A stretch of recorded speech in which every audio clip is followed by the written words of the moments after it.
बिस्मिल्लाहिर्रहमानिर्रहीम। अस्सलाम वालेकुम। उम्मीद करता हूँ आप सब लोग खैरियत से होंगे। आज मैं आपके सामने बयान करूँगा offences related to elections, sections 171A to 171J of Pakistan penal code 45 of 1860। सबसे पहले कॉन्स्टिट्यूशन ऑफ पाकिस्तान 1973 के अंदर 8 इदारों का जिक्र है। उनमें 4 काउंसिल्स हैं और 4 कमीशंस हैं। काउंसिल्स में Islamic ideology council, council of common interest, national economic council, supreme judicial council, ये 4 काउंसिल्स हैं। 4 कमीशंस के अंदर judicial commission of Pakistan, finance commission, federal public service commission and election commission of Pakistan. जो election commission of Pakistan से मुतल्लिका articles हैं constitution of Pakistan 1973 के अंदर, वो हैं आर्टिकल्स 213 से 226 तक।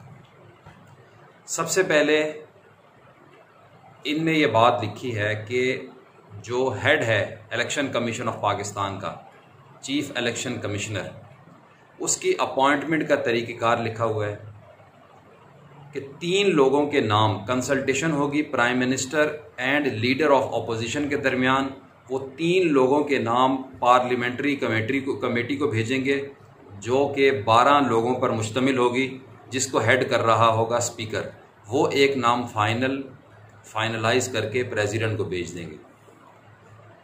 तो ये तरीक़ेकार है चीफ इलेक्शन कमिश्नर की अपॉइंटमेंट का। इसके बाद एक आर्टिकल है 220। इसमें यह बात लिखी है कि जो जितने भी एडमिनिस्ट्रेटिव अथॉरिटीज़ हैं इंक्लूडिंग आर्मी, आर्म फोर्सेस, वो पाबंद हैं कि जब भी इलेक्शन कमीशन ऑफ पाकिस्तान उनको अपनी हेल्प के लिए बुलाए तो वो इलेक्शन कमीशन ऑफ पाकिस्तान की हेल्प के लिए आएंगी। यही बात आर्टिकल 190 में सुप्रीम कोर्ट ऑफ पाकिस्तान के लिए लिखी है। सुप्रीम कोर्ट ऑफ पाकिस्तान भी अपनी एड के लिए बुलवा सकती है एडमिनिस्ट्रेटिव अथॉरिटीज़ को, जितनी भी हैं मुल्क में। इसी तरीके से chief election commission of Pakistan भी बुला सकती है। फिर इसमें आर्टिकल 224 है। उसमें यह बात लिखी है कि अगर असेंबली डिसॉल्व होती है तो 90 दिन के अंदर, और अगर असेंबली की मुद्दत पूरी होती है तो 60 दिन में नए इलेक्शंस होंगे। इलेक्शंस का नतीजा 14 दिन के अंदर election commission of Pakistan announce करेगी और 21 दिन के अंदर असेंबली का इजलास बुलाया जाएगा। इसके बाद आर्टिकल 224A है। उसमें यह बात लिखी है कि अगर कोई सीट खाली होती है नेशनल असेंबली की, सेनेट की, तो अगर 4 महीने से ज़्यादा का टाइम रहता है अभी मुद्दत ख़त्म होने में, तो 30 दिन के अंदर सेनेट का नया इलेक्शन होगा उस सीट के ऊपर जो सीट खाली है। इसी तरीके से नेशनल असेंबली में 60 दिन के अंदर उसका इलेक्शन होगा वो खाली सीट के ऊपर। फिर इसमें एक आर्टिकल 226 है। उसमें यह बात लिखी है कि पाकिस्तान में होने वाले जितने भी इलेक्शंस हैं वो सीक्रेट बैलेट के थ्रू होंगे, माँ सिवाय प्राइम मिनिस्टर का और चीफ मिनिस्टर्स के इलेक्शंस जो हैं वो सीक्रेट बैलेट के थ्रू नहीं होंगे। बाकी तमाम जितने भी इलेक्शंस हैं वो सीक्रेट बैलेट के थ्रू ही होंगे, माँ सिवाय prime minister and chief ministers, उनके इलेक्शंस सीक्रेट बैलेट के थ्रू नहीं होंगे। ये तो मैंने आपको बताया जो कॉन्स्टिट्यूशन ऑफ पाकिस्तान 1973 के अंदर इलेक्शन कमीशन ऑफ पाकिस्तान और इलेक्शन से मुतल्लिका जो आर्टिकल्स हैं। इसके बाद पाकिस्तान के अंदर एक कानून स्पेसिफिकली इलेक्शन से मुतल्लिका जो जितने भी मामलात हैं उनको डील करता है, वो है इलेक्शंस एक्ट 2017। उसके अंदर जितने भी ये जो मैंने आपके सामने अभी शुरू के अंदर जिक्र किए सेक्शंस 171A से लेकर 171J of Pakistan penal code, इसमें जो मज़कूर हैं जराइम, वो सारे के सारे, बल्कि उससे भी कहीं ज़्यादा एलेबोरेटेड फॉर्म के अंदर जितने भी इलेक्शन से मुतल्लिक जराइम हैं वो मज़कूर हैं इलेक्शंस एक्ट 2017 के अंदर सेक्शंस 167 से लेकर 199। तो इलेक्शंस एक्ट 2017 के स्पेशल लॉ है और Pakistan penal code general law है। और जैसा कि लीगल पार्लेंस में, जूरिस्प्रूडेंस में, इंग्लिश जूरिस्प्रूडेंस में कहा जाता है, when there is a contradiction between general law and special law, the special law will prevail. बहरहाल, तो मैं आपके सामने अभी जिक्र करूंगा पाकिस्तान पीनल कोड के सेक्शंस 171 से लेकर 171A से लेकर 171J तक। तो सबसे पहले 171A, इसमें डेफिनेशन लिखी हुई है, दो चीज़ों की डेफिनेशन इसमें दी गई है, एक कैंडिडेट की और एक इलेक्टोरल राइट की। कैंडिडेट किसे कहते हैं? कैंडिडेट जो नॉमिनेटेड पर्सन होता है जो कि इलेक्शन कंटेस्ट करता है। इलेक्शंस एक्ट 2017 में नॉमिनेशन पेपर फाइल करना, स्क्रूटनी, फाइनलाइजेशन, सारी चीज़ें मज़कूर हैं।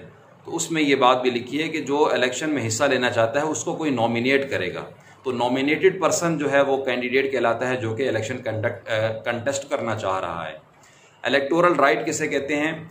अच्छा, दो लोग इलेक्शन जो होते हैं उसमें मेनली दो लोग ही होते हैं, एक कैंडिडेट होता है और दूसरा उसका वोटर होता है। और जो इलेक्शन कंडक्ट करवाते हैं वो सारी जितनी भी इंतज़ामिया होती है इलेक्शन कमीशन ऑफ पाकिस्तान की तरफ से। तो अब इसमें जो दो लोग हैं, सबसे पहले कैंडिडेट का राइट क्या है? 3 राइट्स हैं इसके electoral right. Right to take part, right to participate और do not participate, right to contest और नॉट टू कंटेस्ट, और बाइकॉट इलेक्शन। या वो कंटेस्ट करेगा इलेक्शन में या कंटेस्ट नहीं करेगा, दोनों उसके हुकूक हैं। या उसमें कंटेस्ट के लिए उसने नॉमिनेशन पेपर उसके लिए किसी ने जमा करवाए और बाद में उसने विड्रॉ कर लिए। तो ये 3 उसके राइट्स हैं, right to take part, not to take part और withdraw after filing nomination papers. तो ये 3 इलेक्टोरल राइट्स कैंडिडेट के हैं और 2 राइट्स जो हैं वो वोटर के हैं, राइट टू कास्ट वोट और रिफ्रेन फ्रॉम कास्टिंग वोट। या तो वो वोट कास्ट करेगा या वोट कास्ट करने से इज्तनाब करेगा। अच्छा, वोट कास्ट करना वोटर का हक है। किसी भी शख्स का कोई हक हो, ये वो शख्स चाहे तो अपना हक वेव कर दे। जैसा कि किसी ने आपके 5000 रुपीज़ देने, अब आपका ये राइट है कि आपको 5000 रुपीज़ वापस दिए जाएं, लेकिन अगर आप चाहें तो अपना हक वेव कर दें और उसको कहें मैंने आपको ये 5000 रुपीज़ गिफ्ट कर दिए। अब आपके ऊपर लाजिम नहीं है, लाइबिलिटी नहीं कि आप मुझे ये पैसे वापस करें। इसी तरीके से जो एक वोटर है उसका हक है, उसका राइट है कि वो इलेक्शन के अंदर वोट कास्ट करे, लेकिन अगर वो अपना हक छोड़ना चाहता है, वोट नहीं कास्ट करना चाहता, तो ये भी उसका इलेक्टोरल राइट है। तो 3 राइट्स कैंडिडेट के हैं कि वो पार्टिसिपेट करे, कंटेस्ट करे, इलेक्शन ना करे, या जो है नॉमिनेशन पेपर फाइल करने के बाद विड्रॉ कर ले इलेक्शन से। और वोटर का ये राइट है कि वो वोट कास्ट करे या वोट कास्ट करने से इज्तनाब करे। इसके बाद 10 तरह के जराइम और उनकी पनिशमेंट्स सेक्शन 171A से लेकर 171B से लेकर 171J तक इस चैप्टर के अंदर मज़कूर है। सबसे पहले 3 जराइम हैं, अनडू इन्फ्लुएंस, पर्सोनेशन एंड ब्राइबरी। इन तीनों जराइम सेक्शंस 171C, D और B, ये 3 सेक्शंस हैं। इन तीनों ये जो जराइम हैं, अनडू इन्फ्लुएंस, पर्सोनेशन, ब्राइबरी, इन तीनों की सज़ा एक ही है, 1 साल की इम्प्रिजनमेंट या फ़ाइन या दोनों। सबसे पहले अनडू इन्फ्लुएंस, कोई शख्स किसी के इलेक्टोरल राइट के अंदर इंटरफेयर करे या अटेम्प्ट करे इंटरफेयर करने की कोशिश करे, नंबर 1। नंबर 2, कोई शख्स थ्रेट करे कैंडिडेट को या वोटर को इंजरी की, और जाहिर है जब वो थ्रेट करेगा तो वो इलेक्टोरल राइट से मुतल्लिक ही वो थ्रेट करे, ताकि कोई शख्स अपना इलेक्टोरल राइट जो कि फ्री विल से उसने अपना यूज़ करना था उसको यूज़ ना कर सके। और तीसरी बात, कोई शख्स किसी को इंड्यूस करे या अटेम्प्ट करे इंड्यूस करने की, कि अगर आपने अपना इलेक्टोरल राइट उस तरीके से यूज़ नहीं किया जिस तरह मैं कह रहा हूँ, तो फिर आपको इसके कॉन्सिक्वेंसेस में क्या होगा, डिवाइन डिस्प्लेजर का सामना करना पड़ेगा या स्पिरिचुअल सेंश्योर का सामना करना पड़ेगा, यानी कि आपको गुनाह होगा। ऐसा कोई शख्स कहे किसी को कि अगर आपने हमें वोट ना दिया तो आपको इसका गुनाह होगा। तो ये सारी चीज़ें जो है वो अनडू इन्फ्लुएंस में शामिल हैं कि किसी के इलेक्टोरल राइट को इस्तेमाल करने के अंदर रखना डालना, वो किसी भी तरीके से उसको इंटरफेयर करना, उसको थ्रेट करना, उसको कहना कि अगर आपने उस तरीके से इस्तेमाल ना किया अपने इलेक्टोरल राइट का जैसा हम कह रहे हैं तो फिर आपको गुनाह होगा।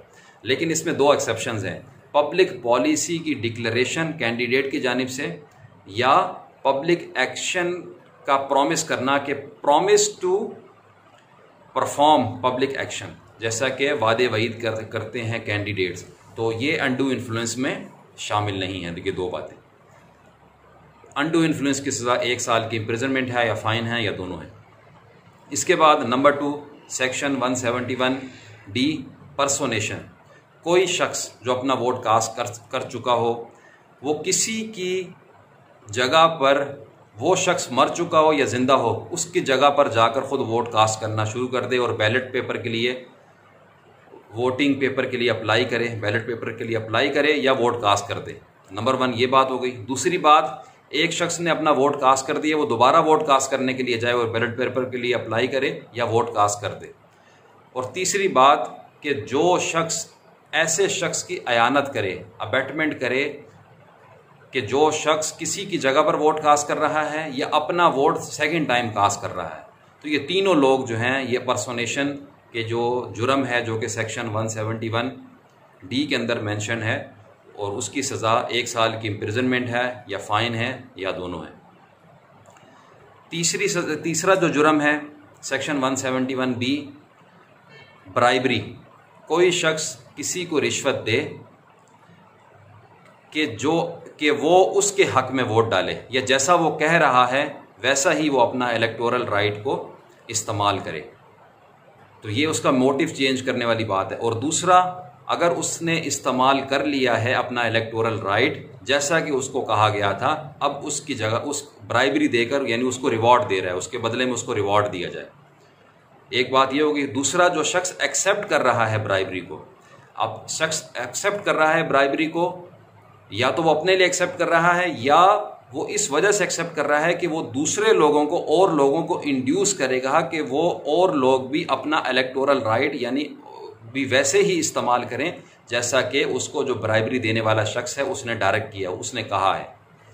तो ऐसे जो शख्स हैं उनको भी, जो ब्राइबरी देने वाला, रिश्वत देने वाला और रिश्वत वसूल करने वाला लोगों को इंड्यूस करने के लिए, ऐसे लोगों को भी 1 साल की इम्प्रिजनमेंट है या फ़ाइन है या दोनों है। लेकिन इसमें ब्राइबरी के अंदर भी वही अनडू इन्फ्लुएंस वाली बात है। अनडू इन्फ्लुएंस और ब्राइबरी के अंदर पब्लिक पॉलिसी की डिक्लेरेशन और पब्लिक जो एक्शन है उसका प्रॉमिस, उसको परफॉर्म करने का प्रॉमिस, ये दोनों चीज़ें एक्सेप्शंस हैं, ये अनडू इन्फ्लुएंस और ब्राइबरी में शामिल नहीं है।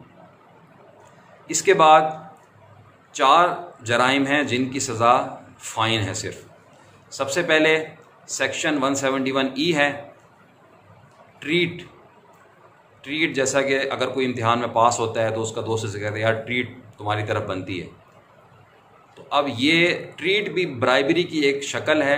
Gratification in shape of food, drink और एंटरटेनमेंट, किसी को रिश्वत देना किस सूरत में, खाना खिलाना या उसको कुछ पिलाना या फिर उसको एंटरटेन करना, और फिर उससे ऐसी ब्राइबरी देकर, ऐसी ग्रेटिफिकेशन उसको देकर उसका इलेक्टोरल राइट जो है उसको अपने लिहाज से उससे इस्तेमाल करवा लेना, तो ये ऐसे जुर्म की सज़ा सिर्फ फ़ाइन है। एक हो गया। इसके बाद दूसरा है सेक्शन 171G, कोई शख्स इंफॉर्मेशन देता है या पब्लिश करता है, ऐसी इंफॉर्मेशन जो कि फॉल्स हो या अनट्रू हो, और जो कि मुताल्लिक हो किसी कैंडिडेट के कंडक्ट या करैक्टर से, और जिसकी वजह से इलेक्शन के नताइज पर फ़र्क पड़ता हो, तो ऐसे शख्स को भी जो ऐसी इंफॉर्मेशन दे रहा है जो कि कैंडिडेट के करैक्टर या कंडक्ट से मुतल्लिक है और वो या फॉल्स है या अनट्रू। अनट्रू मीन्स कि वो जो पब्लिशर है उसको कंफर्म है कि ये ट्रू नहीं है, ट्रू नहीं है तो वो अनट्रू है, और जिसकी वजह से इलेक्शन के जो नताइज हैं उन पर असर पड़ रहा हो, तो ऐसे जुर्म की सज़ा भी फ़ाइन है। इसके बाद 2 जराइम सेक्शंस 171H और I। अच्छा, इसमें यहाँ पर मैं आपको बात बताता चलूँ, सेक्शन 132 है इलेक्शंस एक्ट 2017 का सेक्शन 132 है। उसमें यह बात लिखी है कि जो सेनेटर है वो अपने इलेक्शन के लिए 15 लाख रुपए से ज़्यादा खर्च नहीं कर सकता उसकी तशहीर के लिए, तशहीरी मुहिम के लिए। इसके साथ साथ जो सूबाई असम्बली का इलेक्शन जो लड़ रहा है वो 20 लाख रुपए, और जो कौमी असम्बली का इलेक्शन लड़ रहा है वो 40 लाख रुपए से ज़्यादा अपनी तशहीर के लिए खर्च नहीं कर सकता। तो अब ये रिस्ट्रिक्शन लगा दी गई कानून में, सेक्शन 132 इलेक्शन एक्ट 2017 के अंदर। अब एक बात मेंशन है सेक्शन 171I के अंदर कि अगर उसने अकाउंट मेंटेन नहीं रखा अपना तो फिर उसको 500 रुपीज़ तक फ़ाइन हो सकता है। और दूसरी बात है H के अंदर, 171H के अंदर, कि कोई शख्स जो अनऑथराइज्ड है वो किसी इलेक्शन लड़ने वाले कैंडिडेट की तशहीरी मुहिम के ऊपर ख़र्चा करता है और वो अनऑथराइज्ड है। अगर ऑथराइज्ड है फिर तो ठीक है, अगर अनऑथराइज्ड है वो ऐसा करता है तो फिर 1500 रुपीज़ तक फ़ाइन हो सकता है।